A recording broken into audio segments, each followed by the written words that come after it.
welcome to Amphlett Reviews, back with another Hong Kong content review, this time continuing on with the Wong Kar-Wai series, first time reviews, or in this case, a re-review for a film that is his second feature debut, Days of Being Wild, released in 1990. I have reviewed this film already on the channel prior to getting this box set edition way back when. The film was very hot access, very difficult to find. DVDs for this film were very expensive, very pricey, terrible streaming service quality for rentals, which obviously is apparent on that review that I did. But despite the quality, despite my issues with the transfer and everything that's on the kind of Amazon kind of rental service that was at the time, it was still a very, very good film, and I got a lot from it. I just wish the quality was better. I wish I could just get more from the experience visually anyway. And now, thanks to the fantastic Criterion box set edition with the new 2K 4K scan, now I can actually do it. So let's dive into and re-review Days of Being Wild.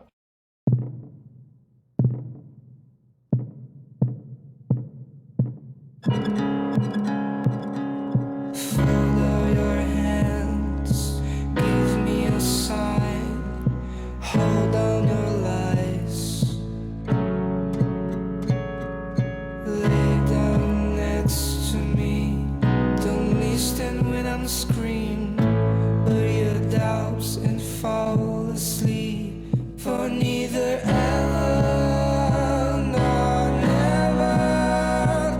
Goodbye.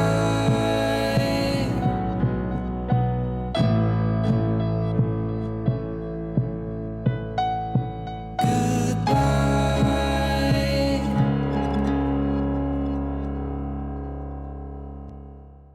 Days of Being Wild is Wong Kar-Wai's second feature debut, and my god, is it astonishing. It is a very, very good follow-up. It's a very different film compared to what Tears Go By was. You know, if the first film of his was a more, I would say, semi-commercial movie, I would say, more traditional bloodshed movie with a bit more stylistic choices, more of a romantic kind of, thriller. This film is a bit more risky, takes more chances, it's a bit more of a slower movie, it's a bit more of a, asks more kind of personal questions, and I think it's deliberately going to make you feel uncomfortable in some areas, not down to the subject matter in terms of what the characters are doing, but just down to how the film is kind of makes you feel overall. This film, very much similar to what I said in my original review, it feels like a daydream. It feels like a film that is just going through the motions. Like the cinematography, the nighttime life, the look, the feel, the kind of the color scheme. I know it's been recolor graded on the new Criterion box set. The two biggest key points of the film from a second re-review and kind of getting more out of it on a second rewatch is definitely one, self-respect. The film really dives into self-respect in terms of these characters, and just down to each individual character that we presented. We have Jackie Chung back in the film, we have Andy Lau, we have Maggie Chung, all back from As Tears Go By, so that was a great little kind of reunion back into this film.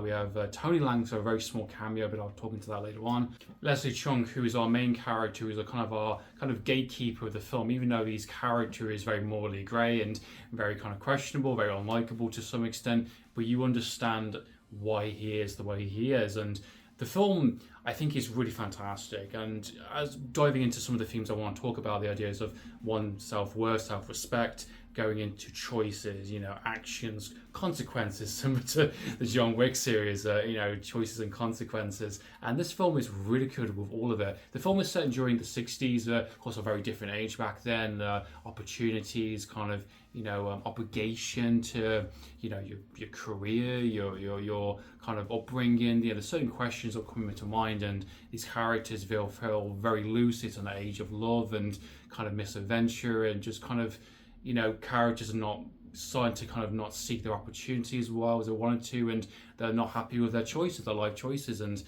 all these characters are presented with choices they've made. Andy Lau's character, he's a cop who's comforting Maggie Chung's character. He's wanted to be a sailor, but he's made that choice to stay behind, become a cop to look after his mom. And once that character's passed, he's going to become a sailor. So those choices, there's kind of a life regret, but he has to wait and be obligated for that. Maggie Chung's character is someone's very struggling. She wanted to just fall in love, meet a person. She thought she did with our main character, Leslie Chung, and he's kind of, passed her, to the side, tossed her away, and she's kind of finding herself in a loop, in a kind of a daydream, a kind of almost a kind of just an endless cycle of kind of self-hate and suffering, in the sense of like just hoping that maybe he'll change his mind.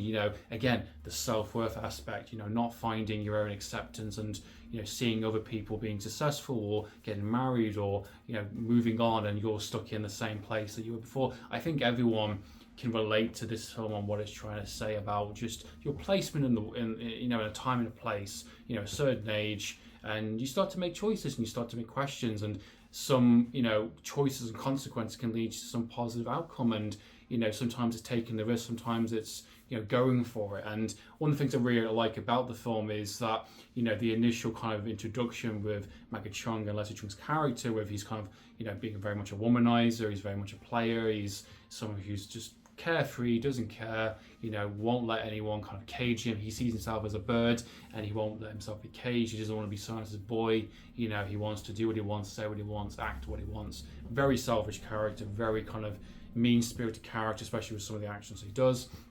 But you understand him, you feel sorry for him to a certain degree, just the fact of the situation, the fact that his mom has lied to him his entire life, being he's adopted, and he's angry, he is vengeful, he wants basically to find out who his parents are, and he wants to say who they are and where he comes from, and his mom has kept that information from them because she is selfish as well, in saying that I don't want to lose my son, someone who I've brought up and raised. And she's got kind of her own angle as well. She's been kind of given this child at a very young age and been set for life, so she's managed to have a very wealthy life, a very rich kind of upbringing, similar to himself, the child, and she doesn't want that to kind of let go. She doesn't want to put all that work into someone and then person disappear. And obviously this does lead to the kind of that outcome anyway, just down to her actions and her kind of selfishness or kind of regrets or that kind of thing. And each character is dealing with something along those lines, and his response and his kind of sort of revenge in a weird kind of twisted way is getting back on women, just women in general. He doesn't respect women, he doesn't like women, he likes to use them as his own toys in a sense, and he knows what to say, he knows what to push the right buttons, and he does this to different types. The two main in the film is, of course, Maggie Cheung, much more shy, much more innocent, much more like just sweet, and just someone wants you fall in love with a guy, and he completely destroys her self-confidence, and she has to kind of refine that in the kind of comfort of Andy Lau's character, the on-duty cop. You've got another character in the film which is much more of a much more outgoing person, much more kind of a dancer. She's a lot more confident with herself, she's a lot more kind of arrogant in a certain way, and she's someone who is also being used and being played by him. So he's got control over different types of women, and that's explored in a very interesting way. I like the interactions they have throughout it, especially with her journey going through the film. Jackie Cheung's character is the best friend of Leslie Cheung's character, is someone who's been like in awe of our main character, who's just kind of following him around, who's just kind of just picking up the pieces, who's just someone who's just is looking from afar at distance, and he's not making any choices himself. He's in a place of just a state of I'll just follow him and see where it goes, and it doesn't really lead anywhere good necessarily. Even being rejecting the people potentially that could make us happy, that could make us whole, or could offer something for us, but we choose to go for the more destructive path, and we choose not to make a decision, similar to kind of Andy Lau's and Maggie Cheung's kind of small kind of interaction. He says later on in the film that, I wonder if she remembers me. I do want to reach out to her, but I don't know. Will she even recognize me? Will she even think about me? And he chooses not to do anything. But we find out what the ultimate outcome of that is, which is very interesting. Again, the film itself is an hour and 35 minutes, buttery smooth pacing, really flows through really nicely. All the kind of the scenes are appropriately well handled. Cinematography's on point. The nighttime life, the daytime sequences, the heat, the feel, the energy of the film is really on point. It's a film that's either going to really work for you in terms of the tone, in terms of the pacing, in terms of what the talking points of this film is trying to go for, in terms of its themes, or what it's trying to say, and it's either going to work or it's not, or it's going to really bore you, or you're not going to be engaged in the characters. You're going to find that the action is just kind of a bit too sluggish or a bit too dull, or you're not engaged of where these characters are going. The amount of characters we do have in the film, we get an idea of this world and this kind of time and a place with these people, and their interactions with each other. End of the second act, going into the third act, changes gear a little bit, goes into the Philippines, where the kind of the main kind of themes and talking points go definitely towards a different kind of landscape, where you get some mini kind of action set moments, just for some of the consequences that our main character is doing. Very brief, very small kind of action moment, just appropriate to the story, appropriate to the consequences that our main character is doing in the film. And you get some fantastic scenes between Leslie Chung's character and Andy Lau's character, where there's being an honest conversation, where they're just talking it out, they're kind of figuring it out as men. It's interesting that the last kind of few minutes of the film has a very brief cameo from Tony Leung's character. The ending was meant to be a lead into a sequel idea that was meant to be filmed almost straight after, but they run out of financing, run out of budget, and he had to wrap up the film pretty quickly. So the very short kind of cameo from that character and that actor is meant to set up another movie, but obviously didn't pay off. So it just kind of ends with a new character, a new beginning. But it also kind of works for the film overall in terms of its tone. The idea that there is just more characters, there's another character, another life, another story to tell, and we might revisit this at some other point. And I quite like that. Overall, my thoughts and opinions on Days of Being Wild, on my revisit, re-exploring this film again on the brand new 4K transfer, on the glorious Criterion box set edition approved by Wong Kar-Wai.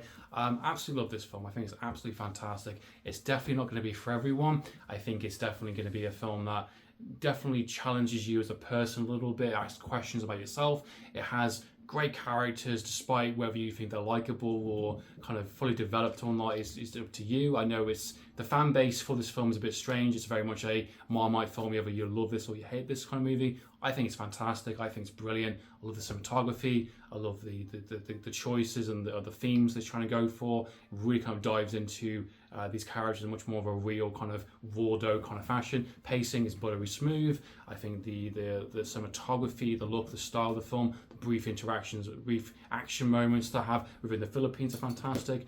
Location changes are brilliant as well. I just think the characters in the world and all everything has to offer is really engaging, really interesting to watch. So that's 2 for 2 so far. I'm very happy with the 2 Wong Kar-Wai movies I watched, and looking forward to the next one very soon, guys. So what are your thoughts and opinions on Days of Being Wild? What are your thoughts? Please comment down below. What are your thoughts on the brand new transfer of the film and the new kind of changes that Wong Kar-Wai has made? I'd love to know your thoughts and opinions, guys. Please comment down below. So in the meantime, guys, down for the reviews. Signing out.